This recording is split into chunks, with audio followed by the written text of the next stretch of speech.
Nein. Ich bin fest besitzen.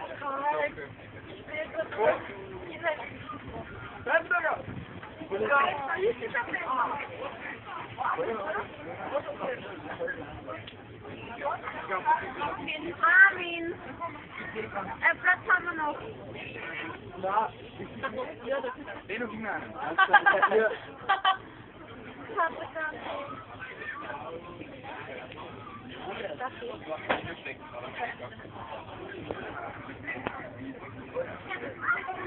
Toilets are found on either side of the bar, just inside the after doors. So ladies and gentlemen, first of all, here on our right-hand side, we have South Railway Jetty. And South Railway Jetty here is the most southern part of the naval base and the beginning of 3 miles of waterfront. Now this very large red brick building up on the shore here is called Semaphore Tower, and this is the home of the Queen's Harbour Master. With the aid of VHF radio, they'll be keeping contact and control the shipping movement around the harbour here. They also use closed-circuit TV cameras, so it's a bit like Big Brother, I'm afraid. We are always being watched. Now over the top of the other buildings here, you can now see the top half of the 3 masts of the most famous warships of our Royal Navy, and that's HMS Victory. Admiral Nelson's flagship at the Battle of Trafalgar. Built at Chatham and launched May the 7th, 1765. The HMS Victory is the oldest warship in commission with the Royal Navy, and for that, she's in the Guinness Book of Records. So unfortunately, as you can see, we haven't got a very good view of the Victory at the moment, although we have some very good multifunctional radar.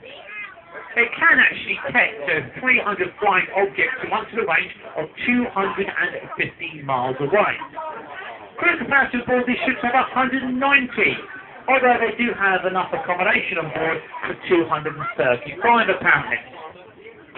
Now down here on the bow is where they have the anti-aircraft missiles, and they have the 4.5-inch gun here, which can fire 25 rounds a minute at a range of 13 miles.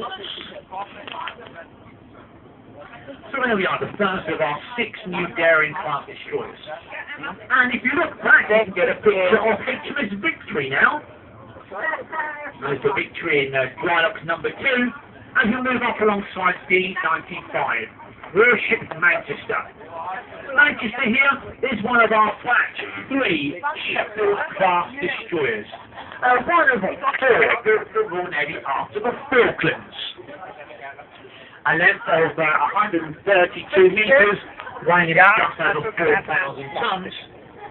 A crew capacity this time of 301 including Marines. Amidships you can see a white pillar box. And this white pillar box is part of the Vulcan Phalanx gun, which fires the taming tipped bullets of Westland Links.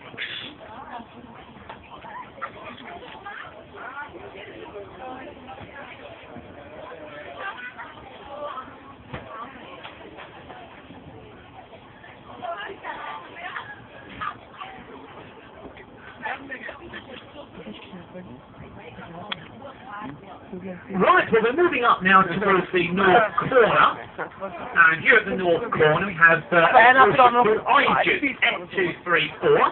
Iron Duke is one of the 13 Duke Class Type 23 ships of the Royal Navy.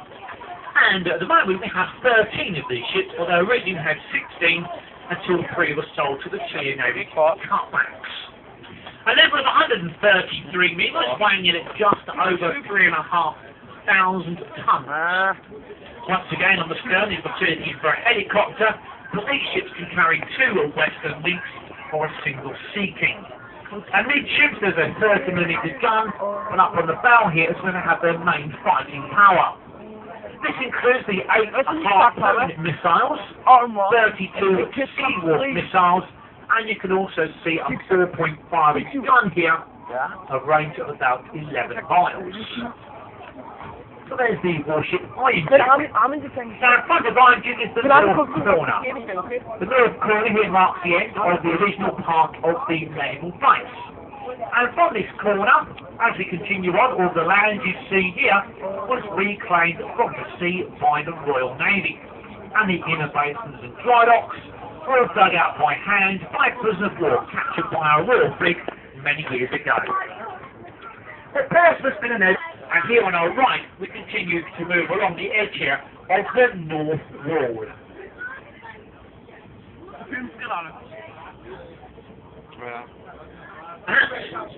Now, as we move along here, we can see there's a small corner here called the Pocket.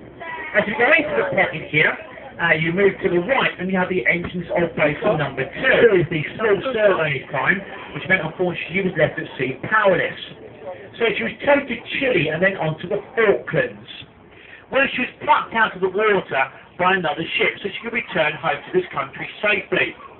Well, she's facing a repair bill today of £20 million. So unfortunately, Endurance is still waiting for her fate to be decided.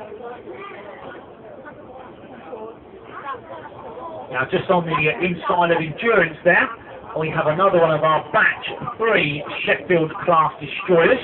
This one is called Edinburgh. Just coming to the end of a 6-month refit here in Portsmouth, which has cost many millions of pounds. The 2 great ships in the background here is where the Port of Spain was built, and this is where parts of the new Daring-class destroyers were built as well. But on completion, they were loaded onto a barge and then taken up the west coast of Scotland. They were then added to the rest of the ship. Now we're just coming up to the 2 retired Falkland patrol ships here now, Leeds Castle and Dumbarton Castle.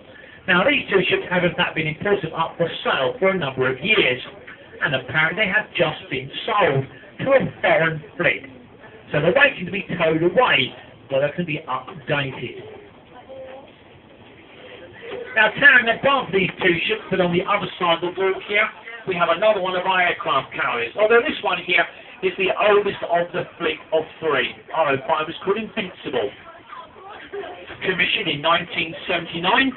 And used by our Royal Navy during the Falklands War.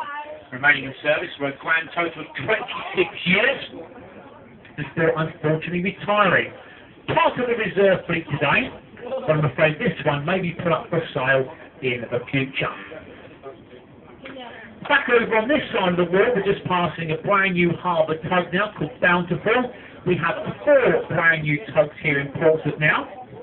And then behind this tug, 2 more of the old Sheffield-class destroyers. And they're also waiting for their fate. Here we have Southampton and Nottingham.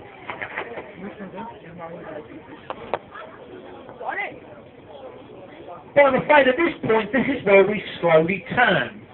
As we do so, we have the commercial part of Portsmouth. A small container port, as well as an area of citrus fruits and bananas to be delivered.